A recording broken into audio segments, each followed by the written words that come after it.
मनुष्य भव ही ऐसा भव है जो अपनी आत्मा का कल्याण कर सकता है, लेकिन हम सबसे ऊंचे भव को बिगाड़ रहे हैं क्योंकि हम भोगों में विलासता, लोभ, लालच में व्यर्थ कर रहे हैं।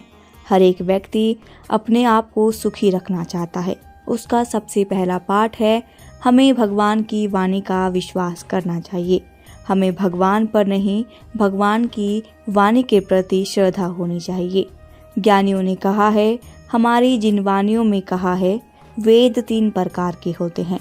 पुरुष वेद, स्त्री वेद, नपुंसक वेद का वर्णन आता है।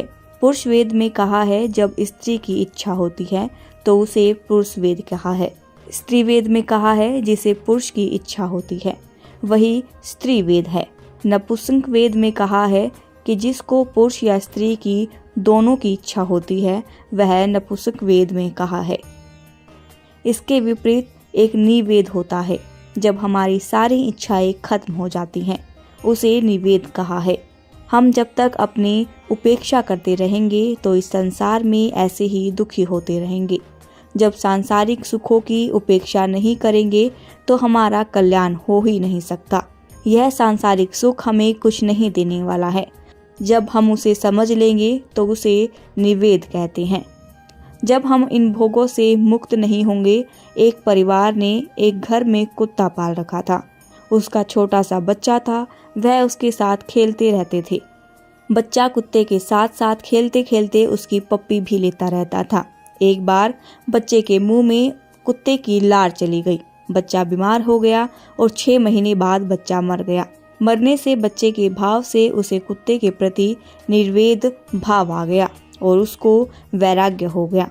जब हमें निवेग होगा तो हम सुखी जीवन की तरफ जा रहे हैं। क्या आपकी रसोई में गैस का सिलेंडर खत्म हो गया है तो क्या वह चलेगा? नहीं चलेगा। चाहे आप उसको कितनी बार भी जला कर देख लें, लेकिन नहीं चलेगा। इसका मतलब है अपनी इच्छाओं को कंट्रोल नहीं कर पा रहे हैं। यही हमारा मनुष्य का दुख का कारण है। यह इच्छाएं ही हमारे कर्मों को बिगाड़ने वाले हैं। सुखों में पहला सुख बताया गया है निरोगी काया, दूसरा सुख बताया है लंबा आयुष, तीसरा सुख है घर में माया, मनी दूसरे से तनी और दूसरे से ठनी, यह तीनों दुख के कारण है। चौथा सुख है संतोष का सुख। इन सुखों को पाने के लिए अपनी इच्छाओं को कंट्रोल करना पड़ेगा और भगवान की वाणी पर हमारी श्रद्धा होनी चाहिए। इसीलिए कहा है, श्रद्धा में ही भगवान है।